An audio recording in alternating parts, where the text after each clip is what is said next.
What is happening, Head to Head Nation? We're back from the holidays. Thank God that's over. I'm not a Christmas or New Year's guy. You kind of look like Santa. I kind of look like Santa, just wrong color beard and probably a little too thin for Santa. But sitting here with the Santa lookalike, new father, soon-to-be husband. I mean, what's happening to this guy? Max Wilson sitting here with us. What's up, dude? What's up, buddy? Good to see you, man. Long time no see. Thanks for coming on. I've been looking forward to this one since I texted you to see if you wanted to come on and BS, and Yeah. been following along what's going on in the lives of Max, and it's a lot. 2-3 things, yeah. Yeah, there's a lot going on with Max. 2-3 times. Outside of fishing, right? You got a Yeah. newborn? Yeah, man. Had a son back in October. Greatest thing that's ever happened to me. I mean, it's been absolute whirlwind.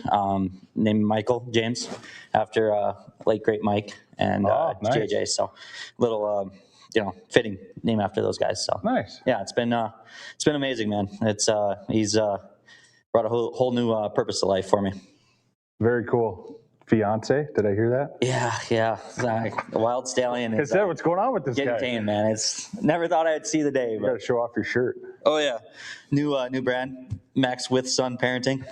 So Max Wilson Fishing. That's the brand in the off season. So Yeah, hey, that's all. I'm happy for you, man. That's cool to see you taking the kids shopping and teaching them how to pick bass tackle off the wall. Yeah. Showing them the bass rods. Yeah, show them. Get them trained right. Yeah. Last time I made a joke about that, I got in trouble, so I won't say my opinion on that one. We got some people watching. Doug Oler, what's up, Doug? Always Dylan Williams. Dylan's always on. Charles King, Andrew Gutowski. Thanks for joining us, guys. If you guys have, Doug. Yeah, Doug's awesome. I hope Doug comes back, fishes with us this year. I think he's gonna. Cool announcement. Speaking of the PWC, right behind me, registration is live. You can head over to H2HFishing.com and get signed up for any event, all events, whichever you want to fish. It is live as of today. It's live right now. So get over there, get signed up. What else, Max? What else about the kid? He was born where? In Scotland, yeah. So my fiance is actually from Glasgow, right in the central belt of Scotland. So we had the kid over there. We got engaged first, and then we applied for the visa. There's two different visas. There's the K1, which is the fiance visa, and then there's the marriage visa. And the marriage visa takes 2 years to get approved, and the fiance visa is about 6 to 8 months. So we applied for that. We were in the process of doing that, and then we found out we were expecting, and so she can't go on my health insurance until we're legally married, and to have a kid out of pocket here is just ridiculous. Insane, yeah. And in Scotland, it's 100% free. Wow. So it's public health care. It's public. I can't wait to hear his accent. Yeah. So I have to listen very carefully to her sometimes. I have that selective hearing. I tune her out a lot, but then also there's a lot of times she says things I don't think it matters where they're from. We tell her to speak English, but yeah. So she's from there. So we had the kid over there. I was actually in my last 5 months have been insane. I was as soon as I finished up tournament season, I went straight over. I flew into Dublin, drove up to Northern Ireland where my tournament partner lives. And him and I spent about a week there getting ready. And then we actually drove from Northern Ireland to Estonia, which is like equivalent of going like LA to New York. 11 countries, 3,000 miles. And we went there for the World Championship. And so I went to Estonia, was there for about 3 weeks, fished that, turned and burned, drove back to Scotland, made that in about a day. And then, I was in Scotland for about 4 days. And then on his official due date, my little sister's wedding was scheduled for that same day back here in Wisconsin. And I was walking her down the aisle. And so I flew home, praying to God that he stayed in there. Everything seemed like it was working, and flew home, walked my sister down the aisle.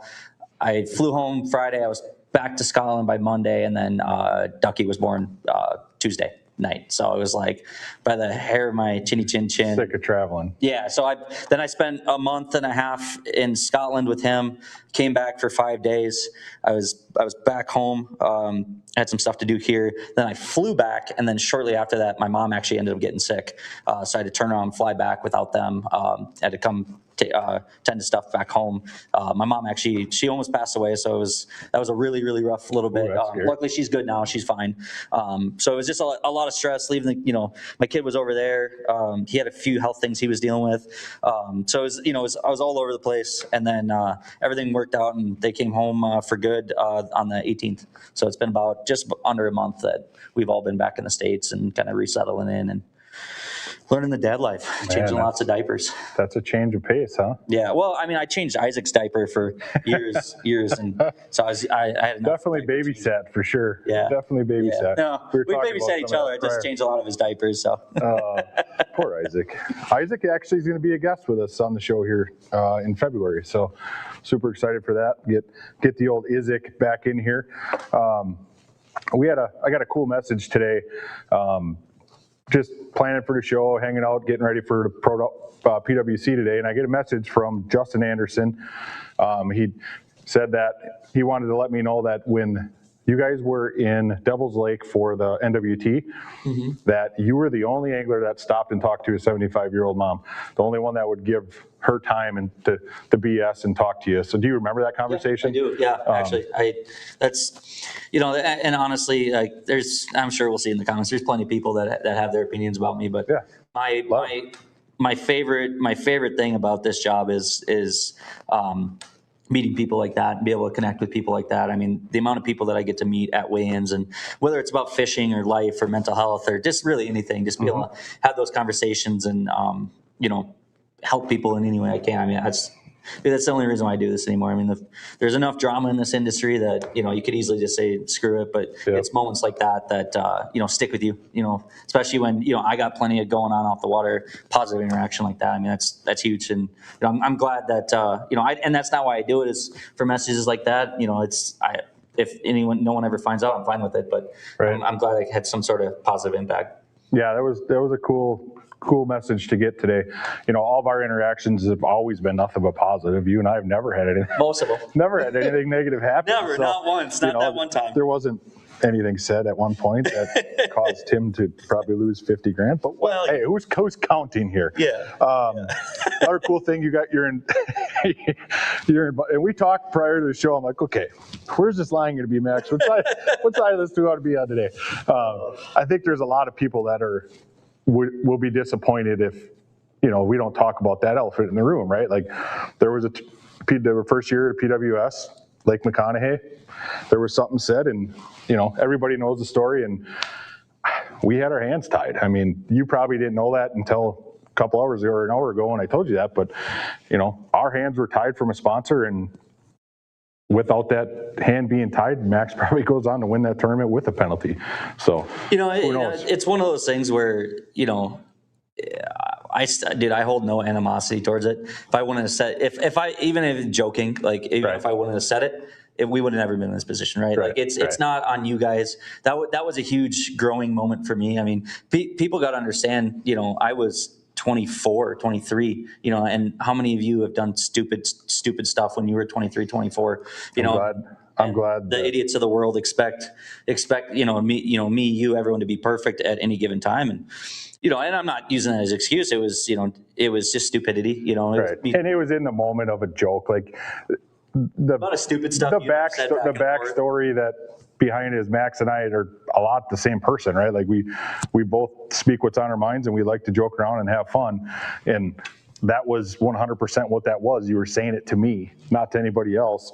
It was meant to be funny, and I took it funny at the time because I heard you say it live. I was 30 yards from you. Yep. And like I said, it was one of those things where I immediately felt bad because I have a lot of friends and family in that community, and every one of them I reached out to, and they knew that there was not an ounce of hate in my heart, and one person got offended by it, and that's the world we live in. And, it is. And unfortunately, they had the power at the time for that, and I don't ever want to put head to head and the PWC in that situation again. I felt terrible for that too. I mean, you had a full head of hair before that started, and it was one of those. It wasn't bad enough that our hotel was just a complete shithole, an inch of water inside on the floor of my hotel room for the whole week. Yeah, a big giant like cow fan blowing in the room the whole week, and yeah. I mean, honestly though, if that doesn't happen, the money spends. I mean, that money was spent before I would ever won it.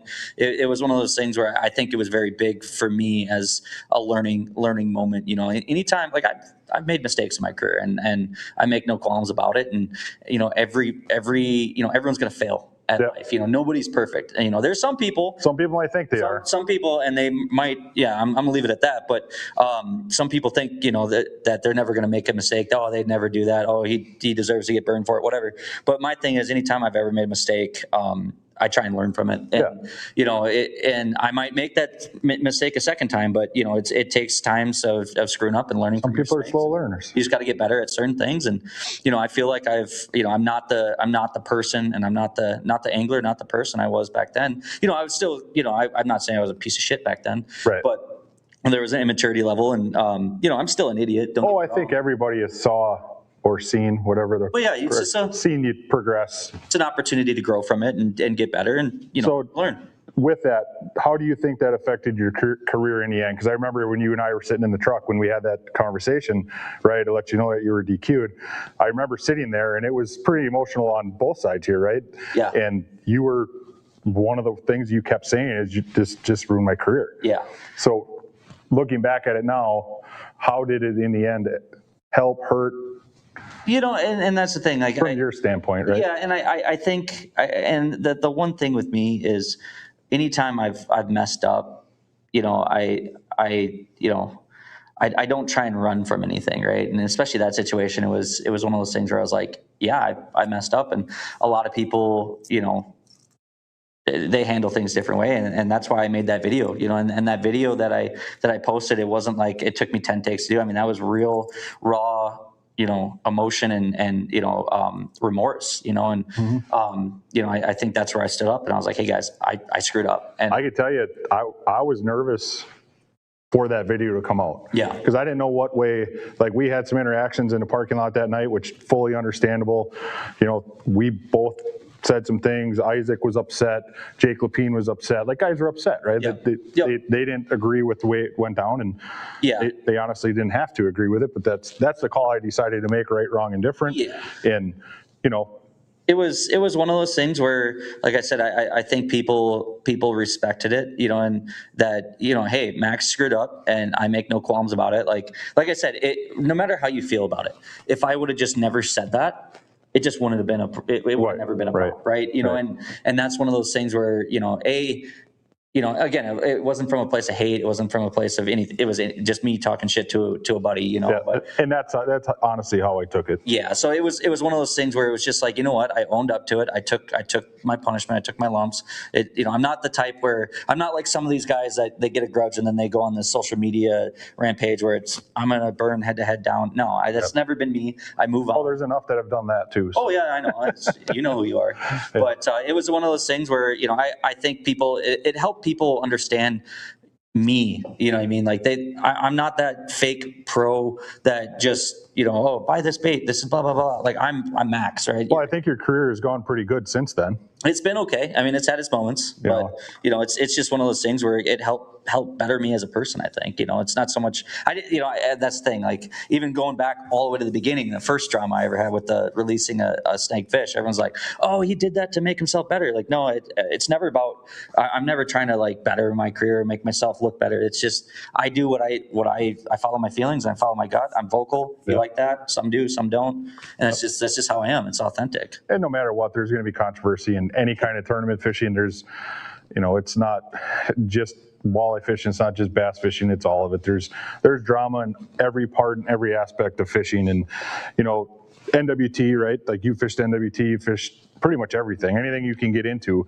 And last year, 2 years ago now, right? There was some controversy there with the rule. And like we talked about, you didn't run from it. You just said it. Controversy is going to come up, and there's no sense in running from this stuff. You're involved in some really cool things. The overseas fishing. You brought that up already. What is that? How'd you get involved in that? it's pretty cool to watch it all happen. I know Nick Schertz is part of that as well. Yeah. So I got involved back shortly after I won the championship in 2018, and basically it's the Olympics of fishing.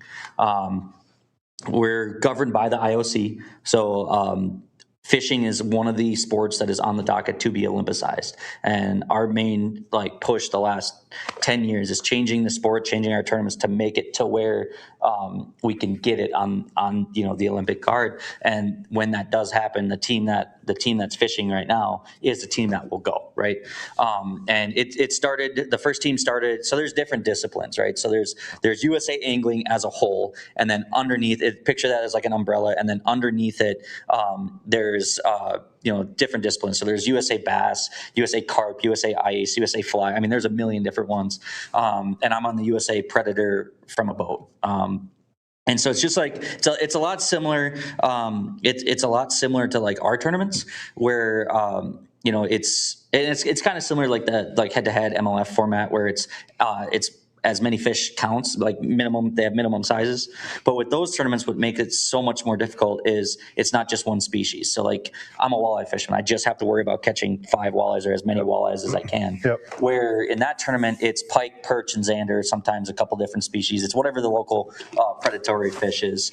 And it's tough. It is the hardest, most competitive tournament I've ever competed in. And, you're not just learning one species, you're having to learn 3 brand new water, and a lot of these countries, man, they go all out. Like when I went to Africa, the Belarus team, they sent their delegation because they have national funding, a lot of these countries. Like it's a big deal to make your national team. And Belarus sent their delegation of like 15 guys. They paid them to go. Each guy made $25,000 that month they were down there. And then they gave them like $50,000 to go buy boats. Like, here, go buy a local boat, train for a month straight. Just here's your money. And they went and lived there. And we're coming over, and our biggest problem is logistics. Like, we don't have boats, we don't have this, that. We don't have, like, I can't just go drive with my Camus and go fish. Yeah, you're used to your equipment. Excuse me. So we get, for the tournament, we get 2 official practice days. Well, now 3. It used to be 2 official practice days, and then it was originally 2 days of tournament, then it turned into 3 competition days. And that's a lot to learn new speed. And I'm telling you, European fishing is so different than. Well, you're in a different country for one. Yeah, the culture, everything is different. Well, the nuances of the fish are completely different. Like a zander has no business looking like a walleye because they are nothing like a walleye. I mean, they are so finessey, finicky. The perch, they're their own species. Pike, pike or pike. But having to bring all that tackle and everything is just difficult. So for me, like, I'm the type where anytime I do something, like, it's never about the pay. It's never about, how big of a check can I cash? It's, I want to be the best at whatever I do. And I'm obsessed with it.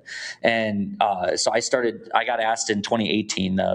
They started in 2017. It was a bunch of ice guys.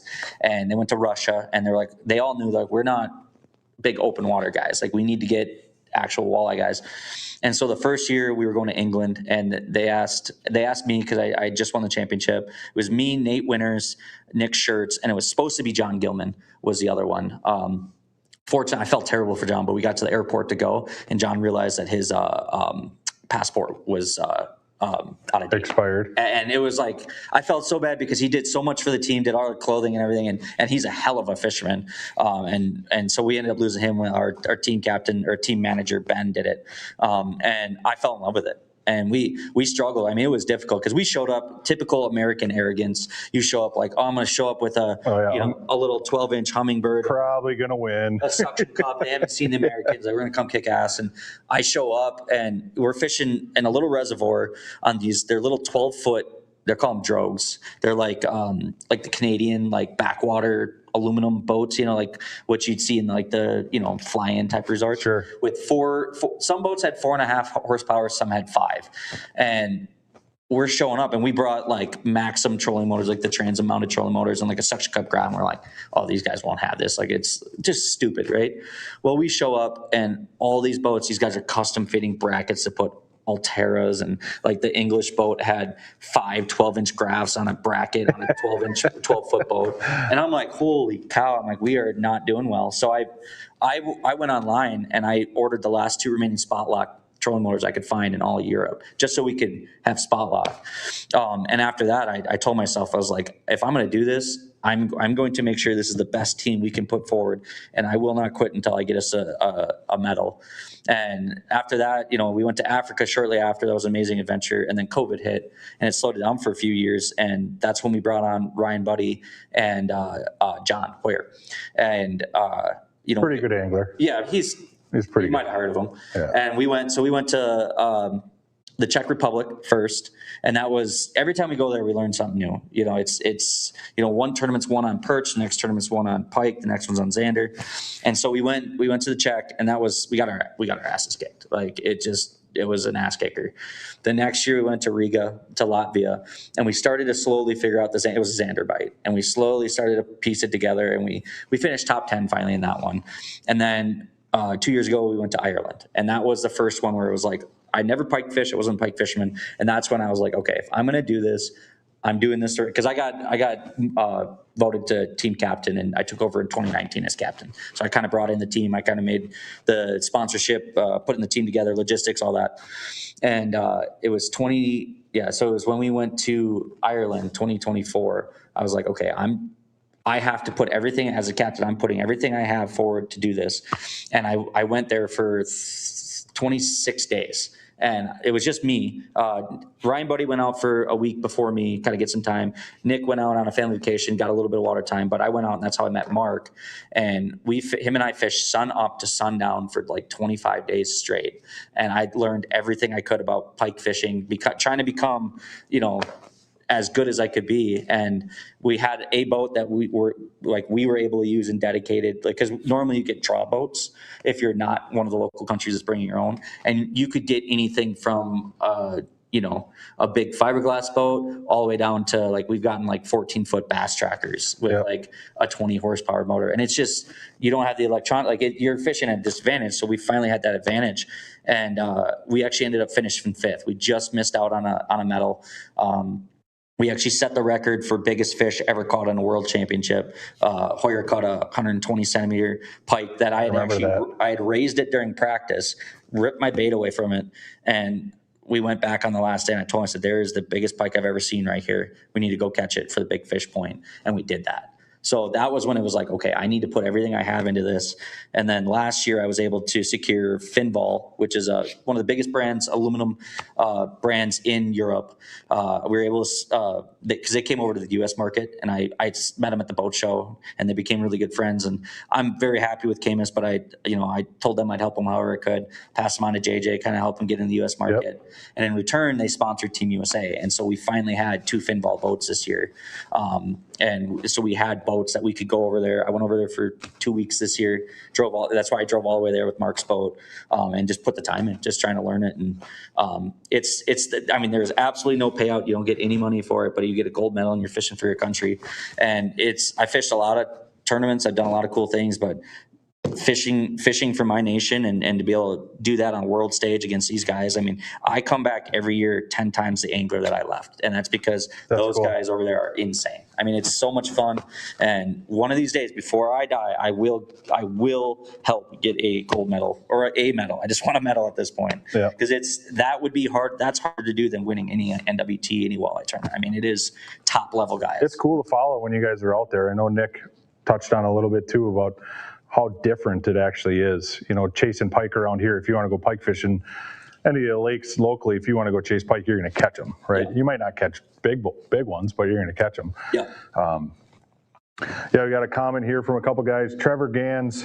Who's that guy? Yeah, I never heard of him. The industry needs more authenticity. Too many guys are bought and afraid to lose sponsorships to be themselves. There's a reason why guys like Ben Milliken are so popular in the industry, real and raw.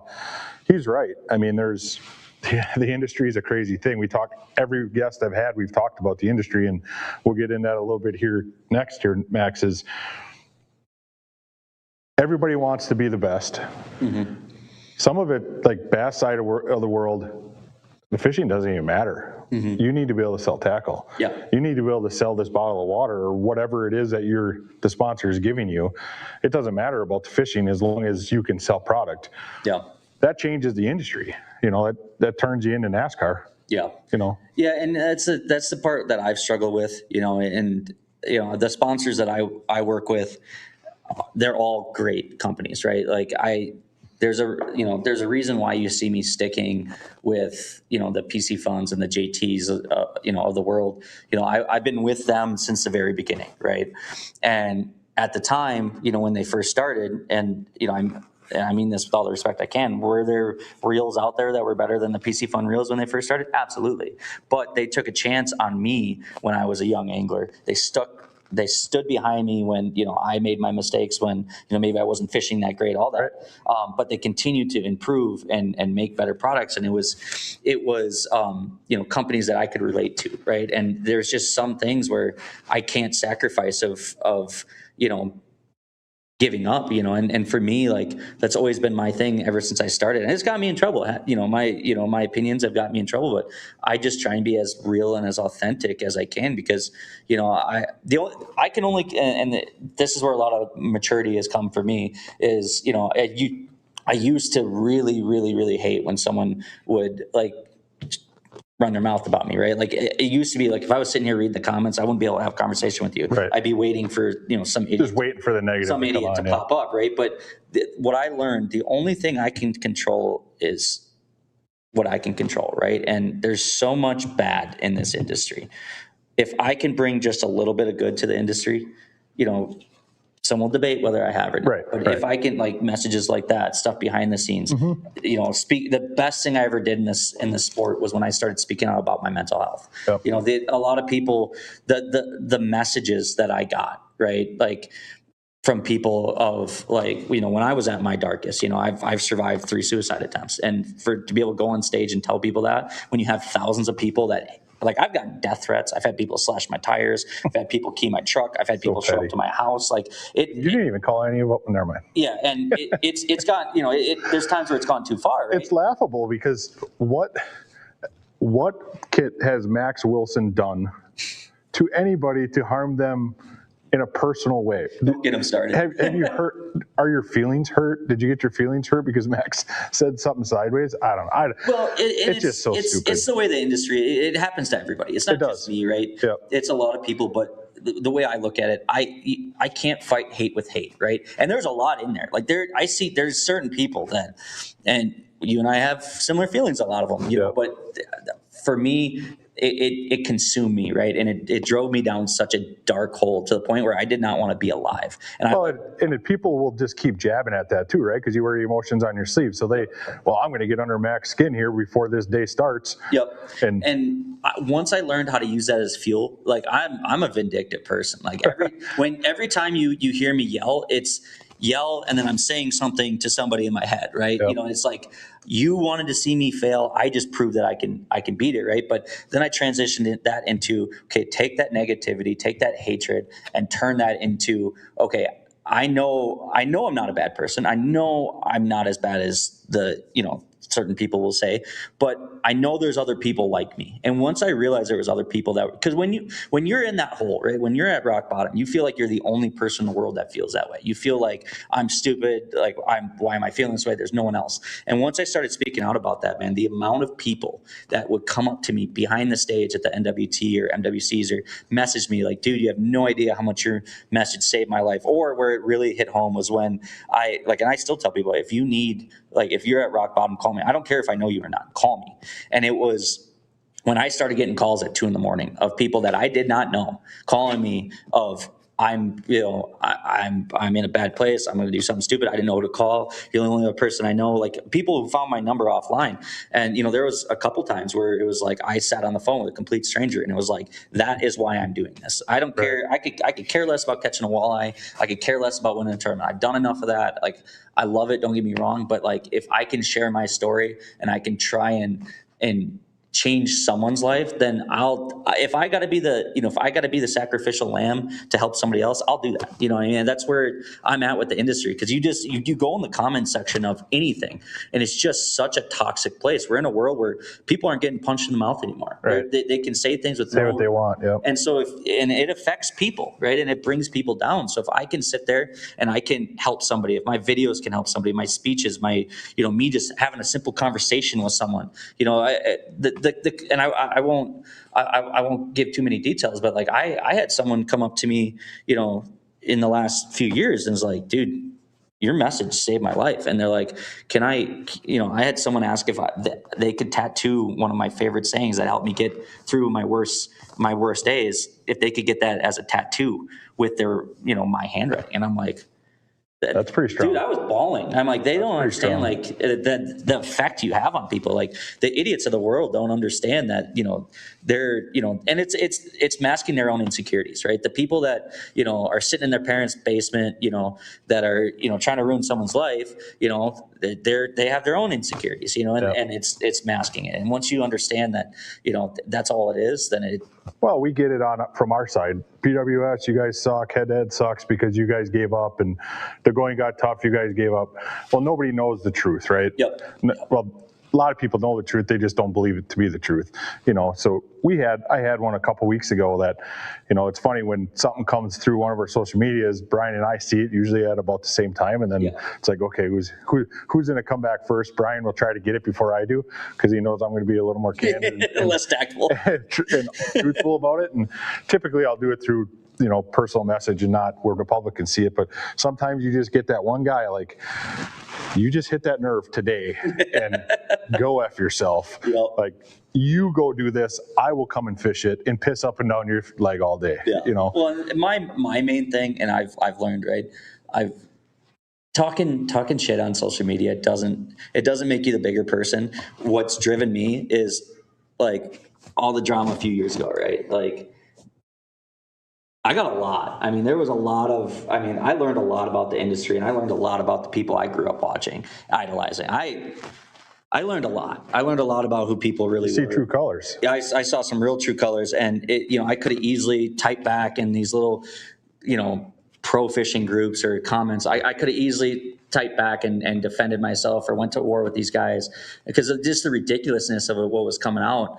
But my mind is like, all right, let's go talk in the water. Yeah, I can tell you what, yeah. Every one of those guys, aside from like one or two, I did not see them above me in the standings. And that, like, you can run your mouth all you want, but the reason why you're running your mouth is because you're not beating me. Well, you're trying to cover it up because you're. And that it's your own deficiencies, and that's like Donkey. Donkey likes to get riled up and argue with people. He's good at talking. He loves to. And there's times where I'm like, Donk, like, let them be mad. Let's go kick their ass on the water. Yep. That's the best thing you can do. I don't think anybody could talk smack to you guys in that series because you pretty much dominated. Yeah, well, it's just, and like I said, I love that series, and it was like Donk just gets wound up sometimes, and you know what I mean? And I tell him, like, you know what, dude, it's not worth the argument. It's not worth the drama that the tournament series has to deal with. Let's just go out and have, that's what fishing's supposed to be. Fishing's supposed to be fun, and it's supposed to be, the days of like sitting there with your buddies, having a beer after fishing. Like, it's not supposed to be about clicks. This isn't high school. Like, let's go fishing. And like, I was in the military, in the Marine Corps. You had an issue with somebody, let's go to the woodshed. Yep. And it doesn't happen. You know what I mean? Like, you handle it, whatever way, and then you move on. No, it's cliquey high school drama. Oh, you drive this boat, I don't like you. Oh, you run this route, I don't have time for that. Yeah.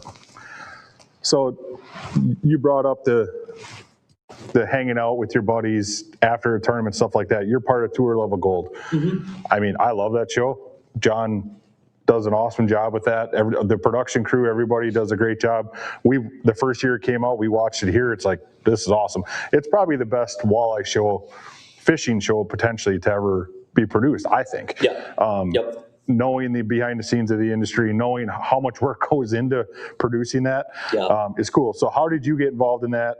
What do you like it? Would you like to see more of that? Is it at times, is it too much?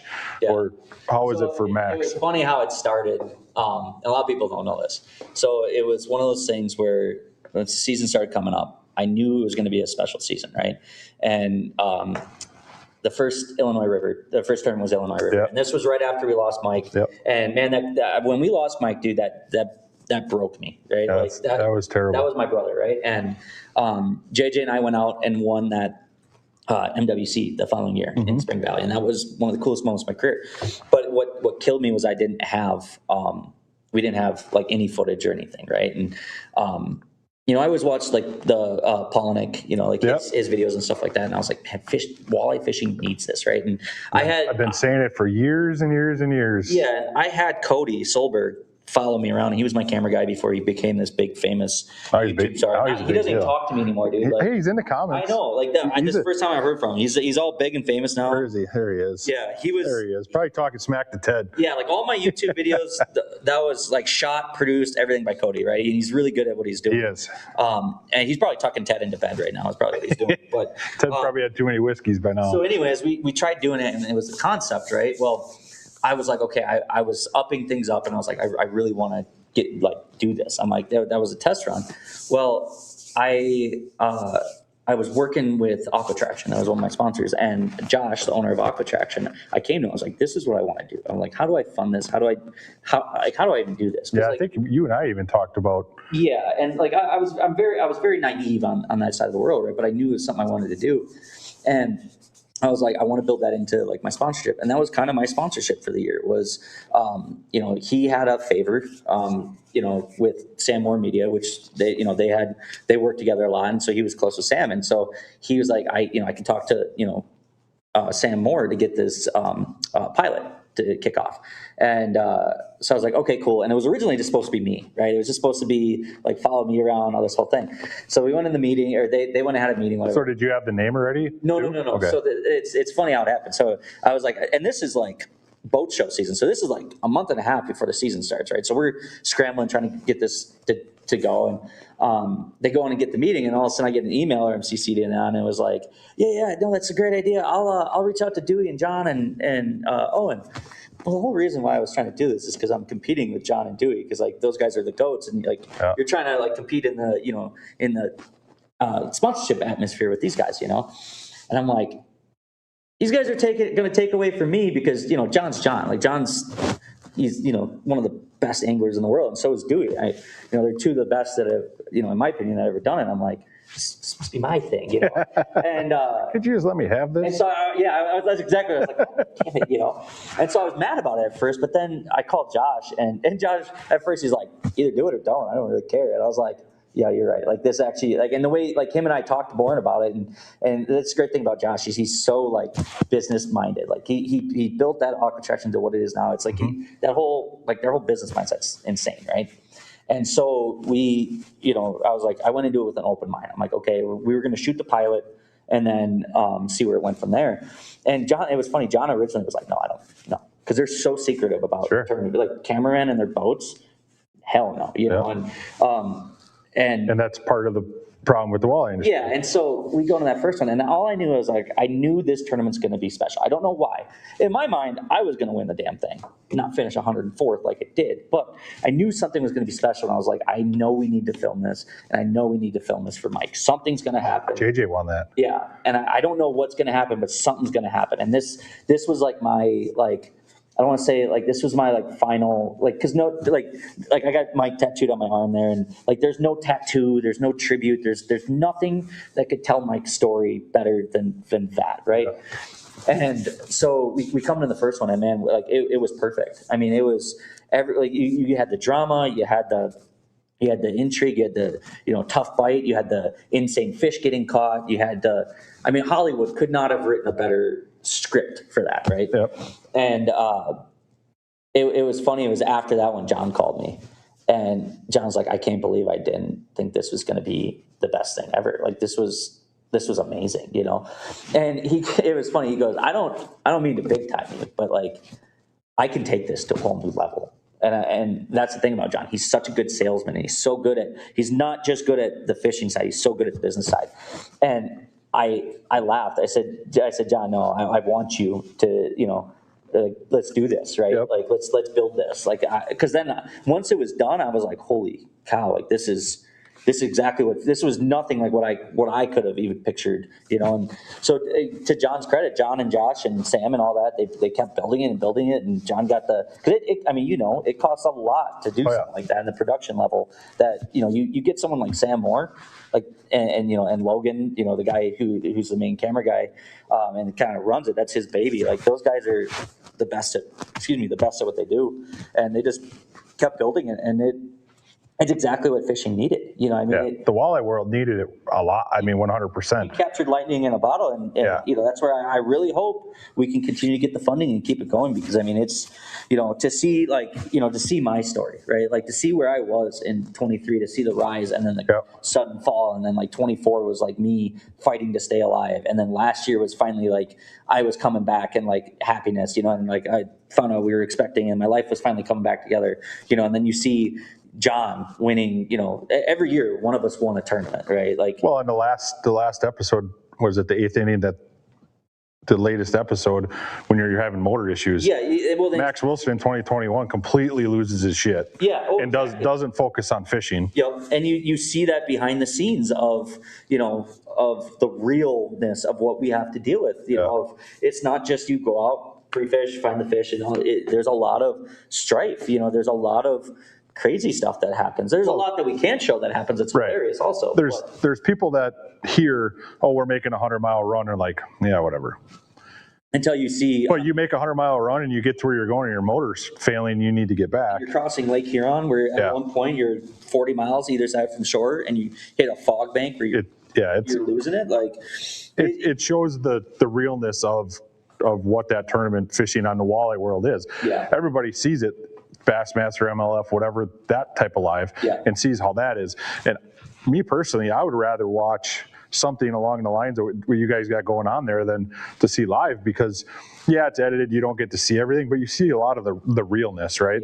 You know, when we're running tournaments and we're like, okay, you're live in 3, 2, 1, somebody's putting on a show, you know. Well, it was it's not candid. The idea was like the PWS was the first tournament ever where there was live streaming, and it was like, it's not edited. You know, you're seeing, you know, and that's where I think a lot of people enjoyed watching me, because like they realize I'm a basket case when I fish. I'm still a basket case when I fish, and that was me keeping it kind of cool while I'm fishing. Like, and it's like they're seeing, like, I mean, it's entertaining, but it's also like you see the emotion someone goes through. You see the heartbreak. You know, do you remember the day that Marianne wanted to cook on the last day of the championship? She wanted to have a cookout. Yeah. Honestly, I wish we did. That would have been my favorite from that, because Marianne and I had. You guys were so excited about that. You come and tell me, I'm like, please don't do the dumbest shit I ever heard in my life. You guys are fishing for money. Well, my favorite from that tournament was when she came by and she's like, "Hey Max, can I fish by you? Like, can we just end it right here? Like, actually head to head?" And I'm like, yeah, like, absolutely, let's do this. And you see the video of, like, it's Marianne, and then you just see me in the background, because we're fishing like 10 yards away. We come by and you just see me in the background just sneaking by, and it was like, I don't think she was quite scoping yet, and there was a school right underneath her motor, and I said, "Hey Marianne, you gonna catch those fish underneath your motor?" She's like, "No, you can." I'm like, "Okay." And I flip and I landed right next to her motor and I catch a fish. And I'm like, this is like, it was just so, for people to see that and see the funness of that. And then also the heartbreak, you know, I want to say it was it Flick on the, Mississippi River. On the Mississippi River, when he got his heart broke. When he caught that giant right at the end. Or he caught that giant, Who got knocked out? Was that Heiser? I think it was Corey, and Corey could hear it. Yeah. Corey could hear like that, Flick catch it. To be able to see that, you know, and stuff like that. He bellered like a freaking... like a banshee, like an elk. To be able to see like that in real time, like that's the thing that, because like that's the boring thing about walleye fishing, is like you come in and like, I hold up my 4-pound, like if I have a 4-pounder that puts me in, you know, 9th place, it's like, oh cool, whatever, Max had a decent day. But they don't see, hey, I catch that 4-pounder at the buzzer and I'm like, have to crank it in as fast. Like, people don't see that, right? And that's and they don't feel that intensity. And the Tour Level Gold does a really good job of keeping the intensity, building the intensity. You know, it's some showmanship in it, right? To build that up. But I think it's awesome. I think it's cool on how it's grown.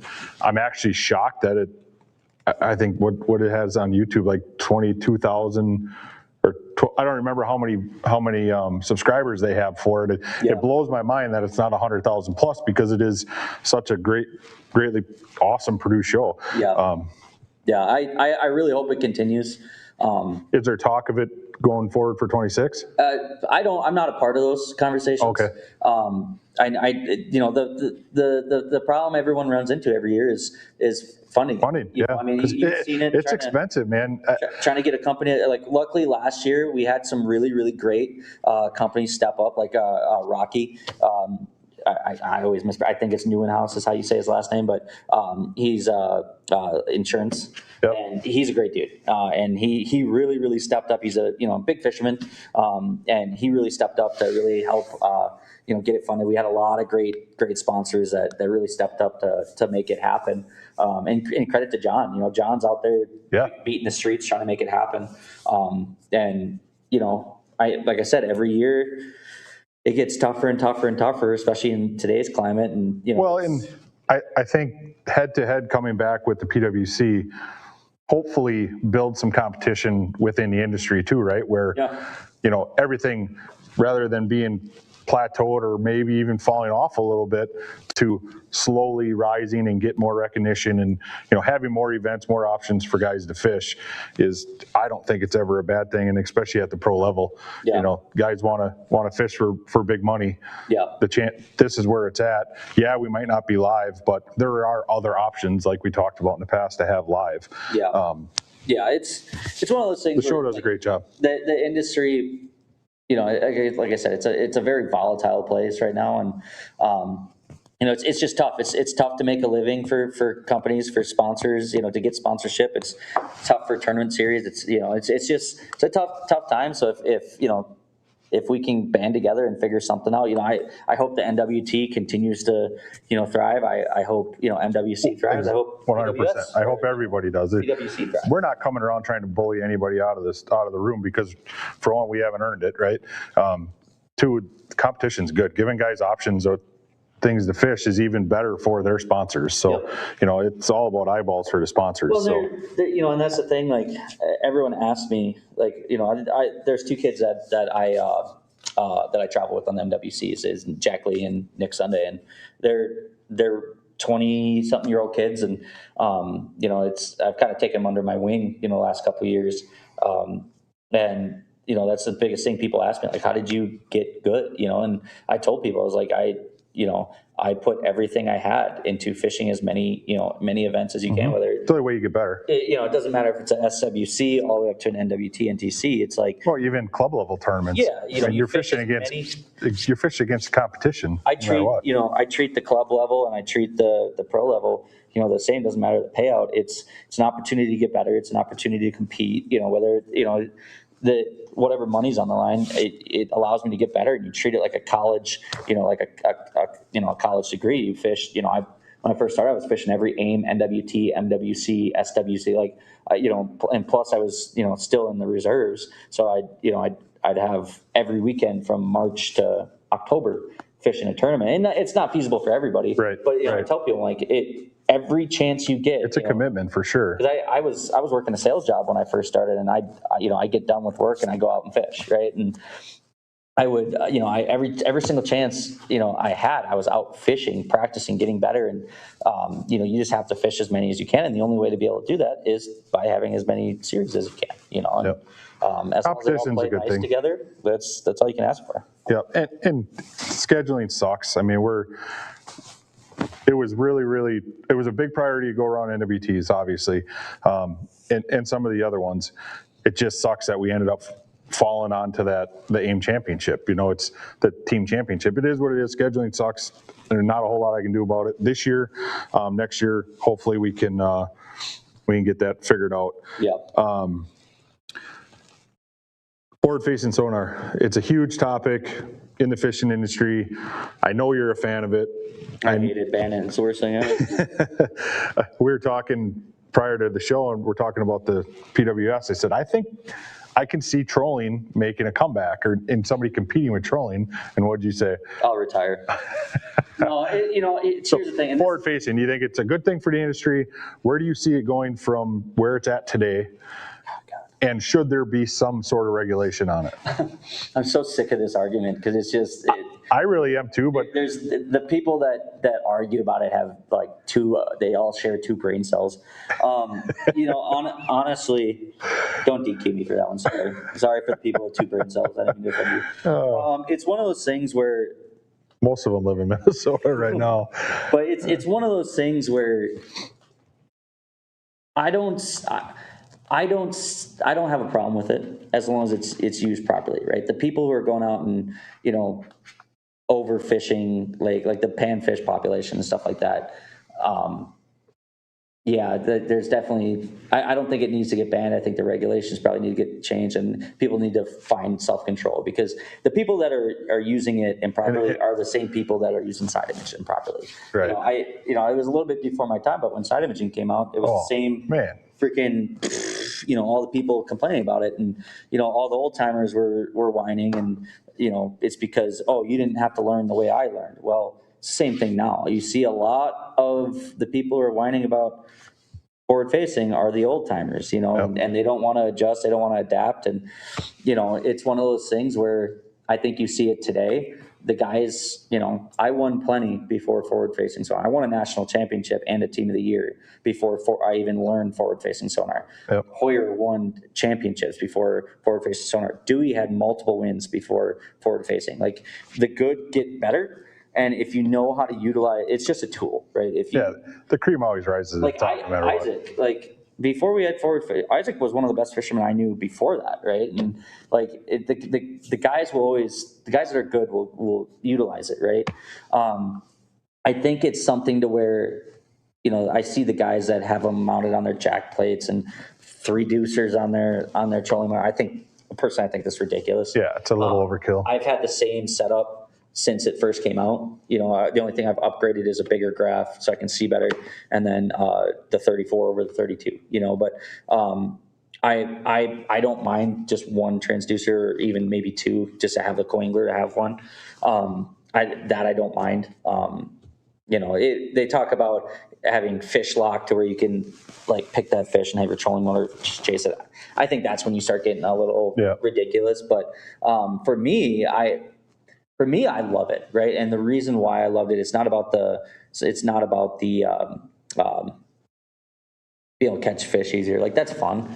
But what I've learned or what I've loved is how much I've learned about walleyes. And my thing was I've always wanted to know the why. Like I've never wanted to go be like, I'm gonna go fish that spot because it's a good spot. I want to know why those fish are. Why are they there? I want to be able to duplicate that in spots where what's like that, but not the main thing that no one else has found. And forever it was always a guess, right? Like you cast out and you throw a million baits, and all of a sudden like maybe you're changing your cadence, changing your color, changing the speed, whatever. And you get bit and you have to be like, oh, I bet it was that. But you never knew, right? You never knew that was the reason why, right? That was why that fish bit. Maybe it just bit, And then once I got forward facing, it was able to understand the fish's behavior and how much I've learned about walleyes. And it's just been so cool. Like it's a science experiment for me. Like you see a walleye and I'm able to look at a walleye and tell you whether that fish is probably going to bite or not, just by how it's postured or what it's sitting, what it's doing. I can kind of guess what it's going to eat. Like it's just that process in my mind is always going in on how can I better it. And it's just really cool to watch those fish. Some of the bites I've gotten on where I'm watching these fish come up and just annihilate my bait because I just did a little double twitch or just something different, and seeing those little changes trigger a fish. It's just so cool. Like when you see a fish's gills go like that and you're like, oh, here we go. Like, you can see the water distortion move. Yeah, and catching them in these insane places, and it's made certain bodies of water fun. I used to hate Bago. And Bago, I learned Bago's one of the hardest places in the world to live scope. But once I learned it, it was awesome. And then like devils, be able to go back into the flooded timber and chase fish in these crazy, insane like places and see them sitting in, houses and in barns and stuff. And like just be able to see those fish, it's like, if I could swim underneath, underwater and look at all these fish, I would. I wouldn't even want to catch them. It's just cool to see it, Yep. I think that's why, I think a lot of guys that hate it are the old crusty codgers that are like, I want to pull a bottom. Like you cannot. There is no way you can sit there and convince me that trolling is more exciting to watch than someone live scoping. You want two fat guys sitting there watching a planer board. It's not, and I'll die on this hill. It is not what the industry needs. Now you want to take away live scope, fine. Take away live scope, but take away trolling. Make us jig. That's the only way. The problem with live scope from the industry standpoint is a jig and a crawler cost 35 cents. Yeah. I mean, industry-wise, Berkeley, Rapala, X companies making hard baits and other things need the trollers. They need the bottom bouncers. They need it. We can cast. Hell, make it no live bait. I don't even care. Like when we fished the PWS and it was no live bait, I loved it. It was on. Everybody's on the same playing field. Like I still have a tote of Slimers that's like this big. That I still have them, but like all the plastics and stuff like that. Like my tackle collection's insane, and I loved it. You know, and I honest to God, like, and I tell people this, I get bored throwing a jig and a crawler. It's the most effective thing. You're in a tournament, you have to catch them. I don't throw anything else other than maybe a jig grab. But when I go somewhere and it's like I throw a jig and a crawler and they eat it, I'm like, that's gonna be that bite. You know what I mean? Cool, that was fun. And it's like people are like, well, why don't you throw this? But there's a lot more to that. Like everybody thinks you throw a jig and a crawler and you got forward facing. I mean, I was with Joe Okada this year during the head-to-head walleye league, and I mean, it ain't an instant. He's a wizard. Like, you have to be good at it. I mean, you have to be a good finesse fisher. And there's a lot that, like, I learned my lesson of like giving all my secrets away. Like there's nuances to it, and there's so many different intricacies that you know within a jig and how you rig it and all that. But it's still a jig and a crawler. You know what I mean? It's like the flip side of that. I was with McCoy and Steve Lobbs, with Eric and Steve. They never even took the crawlers out. Yeah. You know, and that's the cool part about, like you were talking forward face sonar. You get to see the fish react. You can realize that you don't have to use a jig and a crawler all the time. But like you said, in a tournament, when I'm fishing for money, why would I not? It's all about speed and efficiency. Yeah, right. 100%. Like hair jigs work, jig wraps work. Like when we won the NTC this year, I only caught of the 15 fish we weighed. I probably only weighed 2 on a jig and a crawler. Granted, they were our 2 biggest fish we caught, but you know it was a lot of plastics. You know, so there's still bodies of water where you're not doing it, but it's one of those things where tournament fishing has become who can be the fastest and most efficient person. If you do not have your live scope on the trolling motor, and you do not have a cable steering trolling motor, or even like a Kraken or something, you will not be able to compete against the John Hoyers, the Dewey Helms, Isaac Lockages, the Will Poppenfuss. Like, you're not going to be able to compete against those guys because they're able to comb the water that much faster. And it's just, we cast the fish, they eat, they don't, whatever, go on to the next one. Yeah, there's a million more. What you're throwing, it's just, if it's a jig wrap bite, it's just as many fish as you could possibly hit and put it in their face.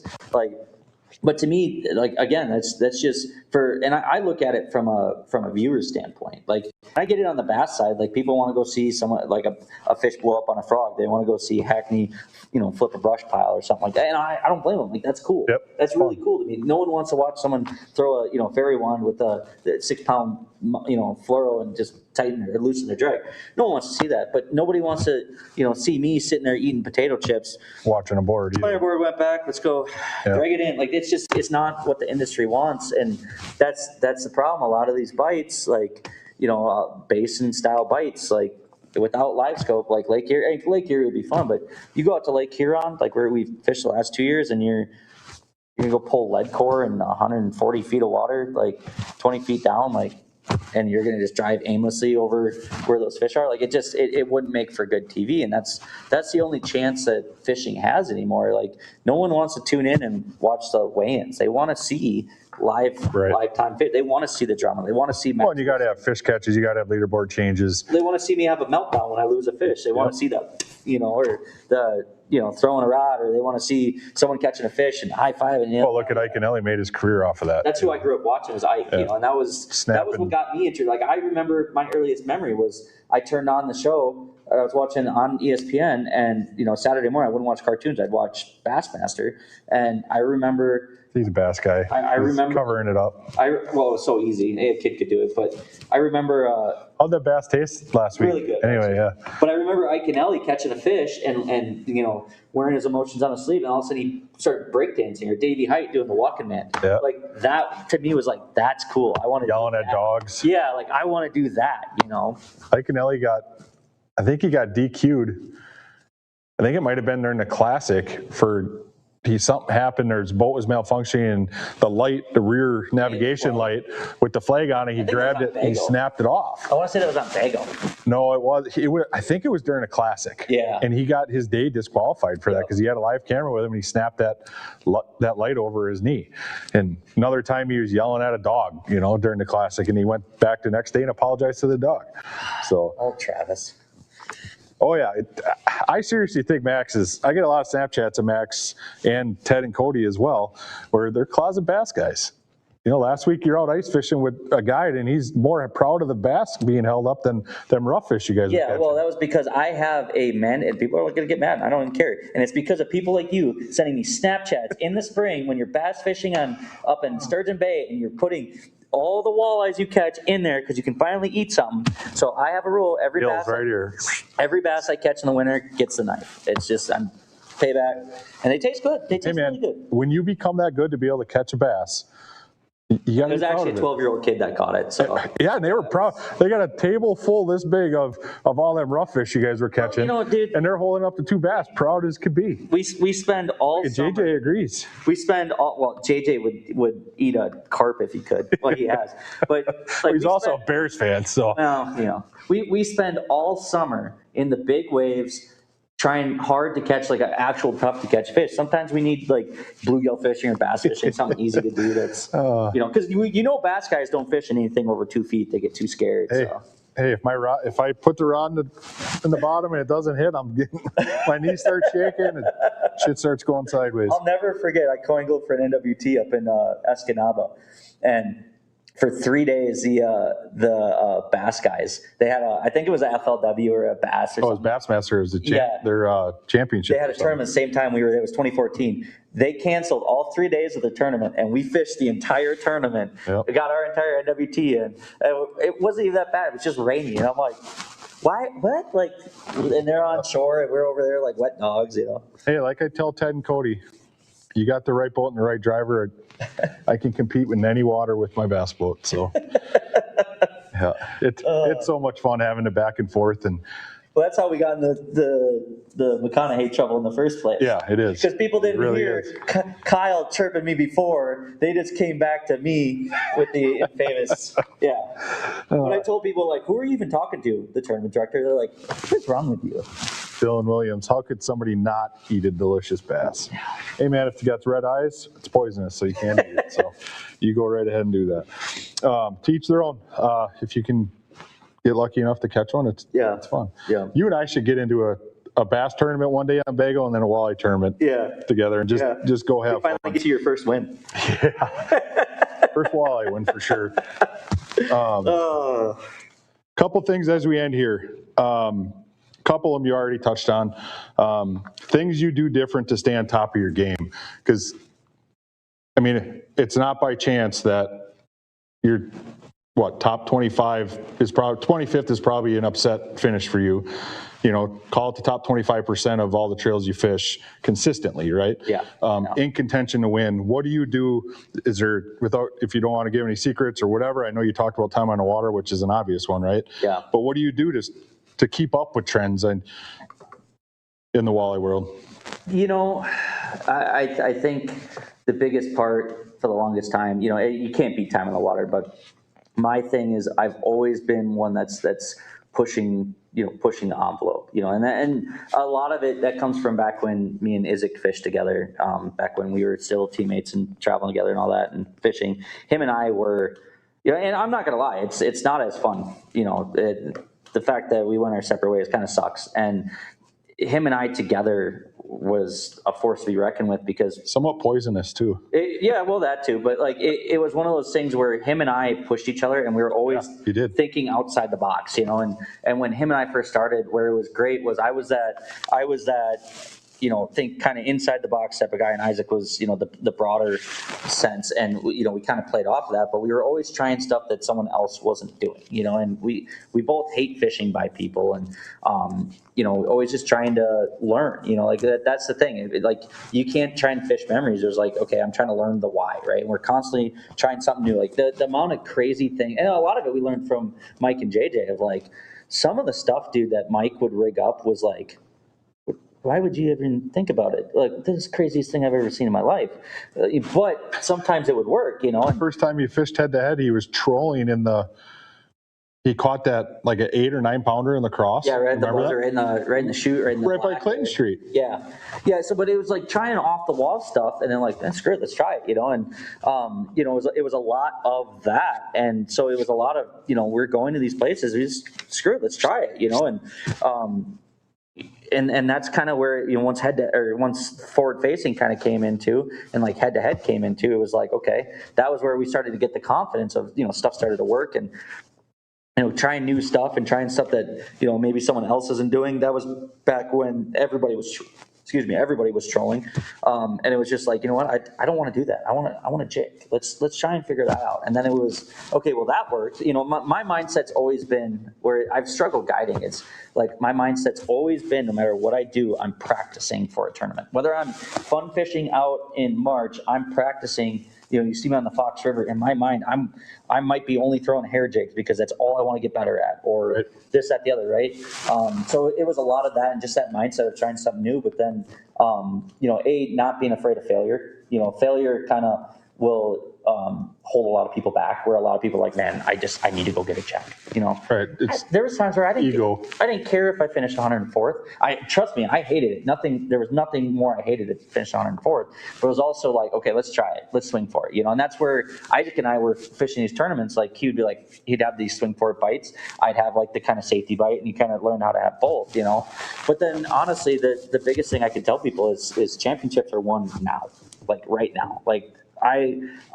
You know, up until now, it's a little different with the kid, but you know, I've already started working on tackle. I go through every winter, and I mean, my basement, Cabela's and Shields and everybody wishes they had my selection of baits that I have a tackle buying problem. It's bad, and I've seen it. I have a lot of stuff, right? But like all my stuff, I go through and I spend all winter where I physically touch every single lure I have. I check the hooks. I check you know, do I have enough? Are they organized? Are they rusted? Are they not? You know, and I go through and I physically touch everything, re-spool everything. Like I don't leave anything to chance, you know. That one stopped me. I'll give Ty credit. We got to show the world this one, Ty. Ty, that's a good one, buddy. Yeah, but I love it. You know, it's one of those things where I get so obsessed with it, and I've been the mindset of you know, and it's from the military. You're taught the minor details are so important, and I was taught that since I was a kid, to where like since I was young, like everything has to be perfect. So when it comes time for chaos, you don't have to worry about your gear, right? There's enough chaos thrown at you. You can trust everything. I have that bait. I have it rigged. You know, it's seconds, right? Seconds count in tournaments. Whether it's I gain 4 seconds in a tournament, having like, okay, I know all my number 7 jigging wraps are right here, ready to go. I don't have to change a hook or do any of that any of that. That adds up in the tournament. And you can see the guys. You can see the guys in tournaments that are not like that are chaotic, right? If you got chaos in your boat, it's hard to stay focused on what you're doing.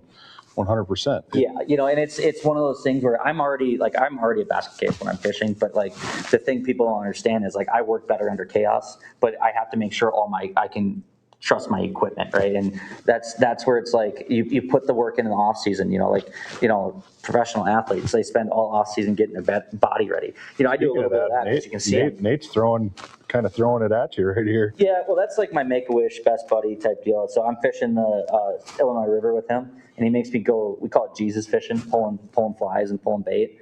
And we did it in 23, he fished with me, and I did it. I'm like, this is the stupidest thing in the whole wide world. That's how you get bit. I feel like well, we didn't get bit. I felt like Mr. Potato Head, like my arm would just fall off, you know, like after a while. But you know, like I said, it's just one of those things where you have to be good at anything, whether it's, you know, checkers, football, you have to be obsessed with it. Yeah. And that, like, one of the best quotes I ever heard was like Kevin Van Dam. He's like, if I don't believe I can win this tournament, I will not show up for the event. And that's just how I've always been, you know. Damien's calling out diehard chaos in the boat. What's that? Must be a ginger thing. Man, it's so easy to get caught into it, right? Like for you guys, for somebody traveling around the country chasing walleyes, yeah, walleye's a walleye everywhere you go, but they eat different things everywhere you go. And the amount of tackle that I'll never forget Mike Goffron's truck. I got a Snapchat on my phone here. I'll show you when we're done. Goffron has this deck-it system in the back of his truck, and he's got an 8-foot long truck bed, and he's pulling this thing out, and it's solid tackle boxes, and he's pulling it. I'm like, you got to be kidding me. He pulls out an 8-foot box full of tackle boxes stacked up. He goes, oh, the other side looks the exact same way. Yeah. Holy shit. That's how in my Ford, I don't have it anymore, but I had a box that it was a truck bolt made it. Yeah. And thing was expensive, but it was made for 3700s, and I had everything, and it locked and everything, and I had everything I needed. And to where if I was at a tournament and all of a sudden one of my favorite stories ever, and I still kick myself. I left so it was the Detroit River PWS, and I fished Detroit multiple times. I won my first ever tournament out there, and everyone out there, you don't ever cast on the Detroit River. That doesn't happen, right? Right. And it's all vertical jigging with heavy baits, big flukes, all the local baits, right? So I'm packing for that, and I had my box of Kitex. And I'm looking at my box of Kitex, my 3.5s, and I'm like, well, that's not the size we bring. Like, it has to be like 4-inch or bigger. So I brought my 4-inch Kitex, but then I was like, I have so much stuff. Like, I got to leave something. I was like, okay, I'll leave my 3.5s and under. Well, we get there, and it was funny how the bite even, like how I discovered it was I was down on the southeast side of Drummond. And I'm sitting there, I'm watching guys casting. I'm like, God, I'm so sick of jigging. Isaac and I fished the whole first day, didn't catch a damn thing. And I'm sitting there, and I'm like, there's got to be a casting bite. So I'm throwing a rip and wrap, not catching anything. And I'm like, you know what, I'm gonna throw I had a swim bait tied up. I'm like, okay, I'm gonna throw a swim bait. So I chuck the swim bait, and I just start like kind of fishing like how we do a jig back here. And all of a sudden, first cast, bam, 6-pounder. I'm like, holy hell. Next cast, 3-pounder. And then the cast after that, 4-pounder. And I call Isaac, and I'm like, dude, swim baits. And he's like, how are we fishing back home? Because him and I used to fish him a lot back here. And I'm like, no, dude, like just yo-yoing it. And so he's like, okay, I'll try it. He calls me back 40 minutes later, and he just goes, dude, swim baits. And I'm like, oh my gosh. Like, so I start going to another spot, and I start catching fish. Well, then my thermostat went out on my motor. And so I had to get off the water because my motor was acting up, right? And so the next day, Isaac and I go out, and I start throwing the Bee Fishing Suicide Shed, which is a 3.5 size. And I start throwing that, and I just start crushing fish. So that last day, when all the other guys got salty that me and Isaac were fishing together, we went out. But they all fought for it at the rules meeting at Latham Smith. So we fished 13 spots. We took 13 casts. We caught 13 fish. And that was all we did. And we went out, boom, boom, boom, boom, boom, put them all to bed. And I went back, and I'm like, and they stopped touching the 4-inch Kitex. All they would touch was the 3.5 size. And I'm like, and if you know me, I have like everyone known to man, but it's sitting in a box in Wisconsin. And I called my buddy Marty, and he's like, hey, I told him, I said, hey, I might need you to bring my bass boat out because I'm not sure I'm gonna be able to fish out of my walleye boat. And so he went and got my boat and was like, oh, he was about to bring it out. I told him, I said, grab my box just in case if you bring it out. Like, I need it because you couldn't buy them anywhere. Nobody had it. Nobody had them. And I was able to get in at Dubert's after day one, and they're like, you can fish on it, just don't go very fast, whatever. I was like, okay, I'll be able to do it. And so I called Marty. I said, hey, like, you don't need to bring the boat, but how is this 6-hour drive? I was like, is there any way? I said, I'll pay whatever, like, I'll pay all your gas. And Marty's one of my closest friends, and he's one of the greatest dudes I ever met. And he's like, yep. He goes, I'll be there by morning. So that guy drove through the night, met me at the hotel, and as I'm walking out and handed me my box, he went to my house, picked up my box, brought me that box, and then that's what I fished the entire tournament off was those baits. Like, and it's just that one time of me not being prepared and not bringing it almost cost me a check, So it's just like learning from that, and just you can never be too prepared. You got to control what you can control. And then a whole lot of this. I know the answer to this question, but I'm going to ask it anyway. If you could spend a day in the boat with anyone, alive or past, who would it be? My son. Yeah. Not what I did not expect to hear that. That one. That's soon to be probably come true here in about 3 months. I'm super excited for that one. If I had to guess, Mike for sure. I'd want a day back with him. And then honestly, like as weird as it is, I miss the days of fishing with Isaac. I really like those simpler days way back before all the drama and everything that's happening, in the world. And back when we were just those young, dumb kids that, those were, if I could go back to those days, and back when we were just all of us, me. You had no Mike, idea back then you were living the good old days, Mike, right? you don't realize it's the good old days until it is, good old days, stuff like that. I'd give anything to go back to those days, that 2018, 2019 timeframe. Probably more 2019 because Isaac and I hated each other in 2018. Like how we won Team of the Year that first year was fucking beyond me. Oh, Jesus. Sorry. But just toxic. Oh, it was fish well together. Two type A personalities, but just stuff like that. But honestly, just going back to the simpler times, and now just excited to share it with my son. That's awesome. It's huge, and then I do have one question right here. Yeah. So this is my adopted son. With Nick? Yeah. So fun fact, he's actually got a really hot mom and hot sister. Just so everyone knows that. Everybody needs a hot mom and remind hot them all sister. the time. But yeah, so those are the kids I was talking about. Okay. Good friends of mine, and people look out coming up. It's people like that in the industry. A lot of seeing a lot of youth now. Yeah. And be able to take the younger generation like that. That'll tie into my last question perfectly. Advice you would give to a young angler or anglers looking to become a tournament angler. You touched on it a little bit before with them guys, but what advice would you give them? Honestly, besides don't do it. Yeah. that's the best advice you could get is don't do it. Golf. The biggest thing would be, for me is just be true to yourself. Don't lose yourself. There's been plenty of times where I felt like I was losing myself in this sport. There's a lot of toxicity, and everyone sees it. There's a lot more toxicity behind the screens that a lot of people don't see. Yep. There's a lot of really crappy people, and honestly, there's a lot of guys that I fish against and I really looked up to that I lost a lot of respect for. That, you see a lot of stuff that just isn't great. So the biggest advice, like I can tell someone is work your ass off. That no matter what someone's going to tell you, nobody cares. Work harder. Yeah, kind of. And from the very first rip, I had haters, right? Like there's people that are the president of the, like if you think it's, you're one of the OG haters, there was more before you, I can promise you. And, it was very, I got, I've been That's told, a t-shirt right there. If you're thinking you're an OG Max Wilson hater, there's more before you. That should be a bumper sticker for sure. I would, dude, the things I've been told by people like should never have been said to another human being, and I've had people wish harm upon me. I've had people wish harm upon my mom. I had one guy tell me I'm a flat brim wearing clown who's never going to make it or who's going to get murdered by the pros. I had another guy that said my mom deserved to get slapped for raising such a punk kid.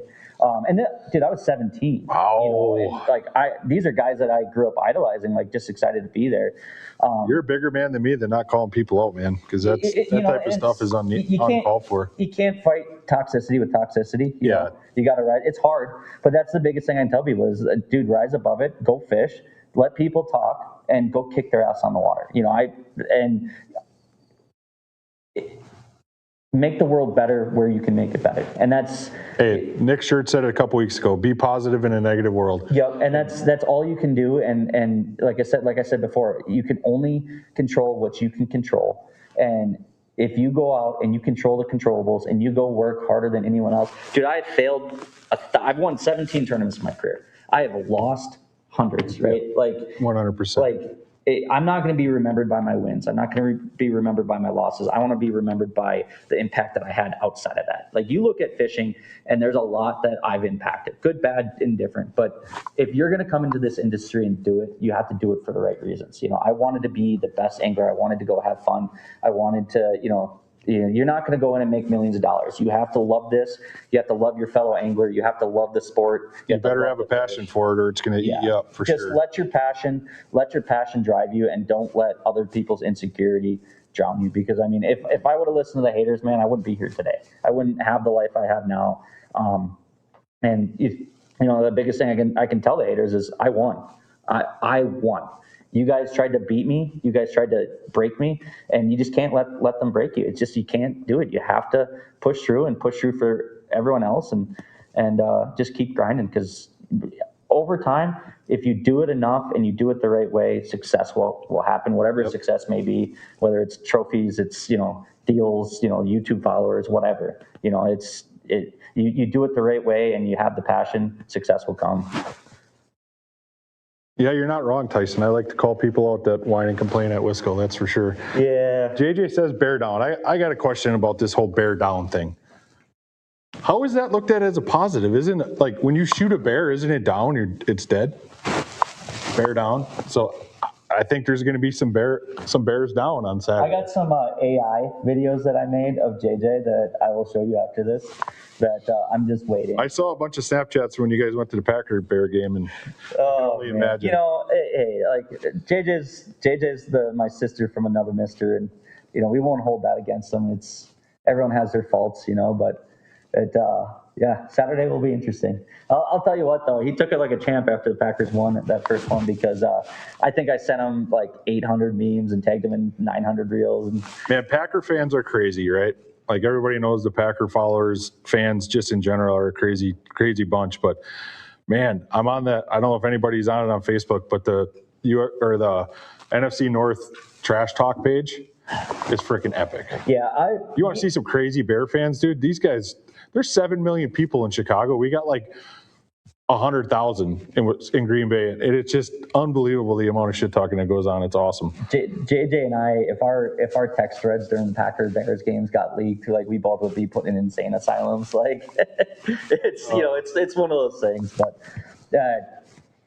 that's the part I love about the sport. I mean, JJ, I can't wait for Saturday to be done, because then I can go back to loving JJ. Because the last month and a half has been very toxic. You don't like not having a buddy. Yeah, he's my last remaining OG BFF. But yeah, he, even watching, guys like JJ, watching him come up and kind of been like my little best buddy type deal, and teaching him everything he knows, and he's a 2-time NWT champ now. He is. Fun fact, though, his only 2 checks ever have been wins, so he's got like that perfect win. I'll take that. I would take that record right there. Yeah. Donate, win. Donate, win. Actually, he would, and he'll hate this, but he would have 3 checks, but his co-angler dropped a 9-pounder in Devil's Lake that they caught, trying to put it in a live well, dropped it, flipped it overboard in the water, and he ended up missing a check by 1 ounce. Another reason to not fish a tournament series that has co-anglers. I never let him forget that. And the best part was, that would make me sick. He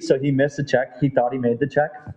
And he comes up there, so he's all pumped. He's guys, I cashed my first check not on the Illinois River. Like, oh my gosh. And we're like, yeah, Owen, that we were traveling with, part of our team. I was like, yeah, Owen bumped you by 1 ounce. Oh. And he just, oh man. But awesome, man. Well, I appreciate you coming in. I appreciate the honesty what JJ just said. We're going to have a chat later. That's going to be a ride home for you right there, right? Yeah. I appreciate everybody coming on, the questions, comments. It's great. Man, love you, hate you, whatever they are, haters are going to hate. It is what it is. You embrace it. I give you all the credit in the world for the stuff you've been through, and you still stay positive. So yeah, man. And like, the last thing I want to say is, like, it's been a wild journey, right? Like, it's been 5 years, of since we've known each other, and I wouldn't be here today if it wasn't for the people in the comments. Like, a lot of these people that are commenting, are the ones that kept me going in the worst days. All the way back to the Flatbird Nation days. And and it's people like JJ. JJ. A lot of people don't know this, but JJ saved my life, right?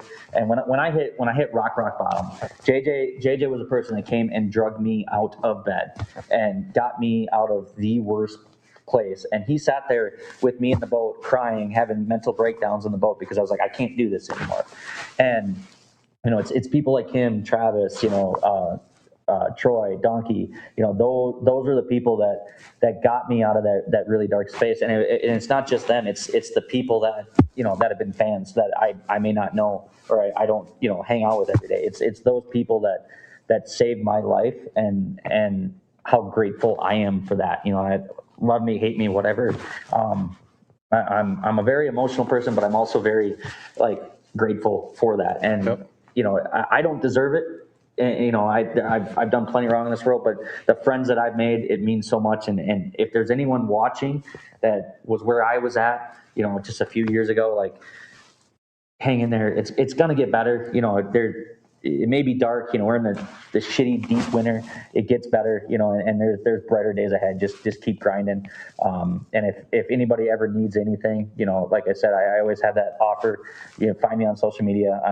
I'm a real person. I'm not just some random pro. I'm just a guy that likes walleye fishing. So we're always there for you. Yeah, JJ's right there telling you he loves you. So there's a lot of people out there that way, right? Like you said, Max said, if you're out there, you need help, Max is here for you. There's always somebody else, right? There's always somebody that's got your back. Oh, absolutely. There's a million of things that people are going through that nobody knows. And, Yep.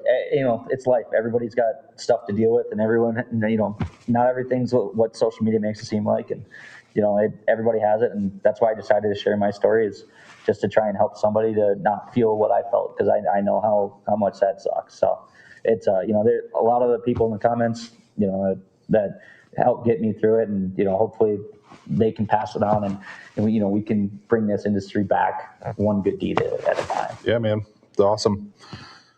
Well, again, thanks everybody for watching. Thank you, Max, for coming in. I've been looking forward to this one for a while.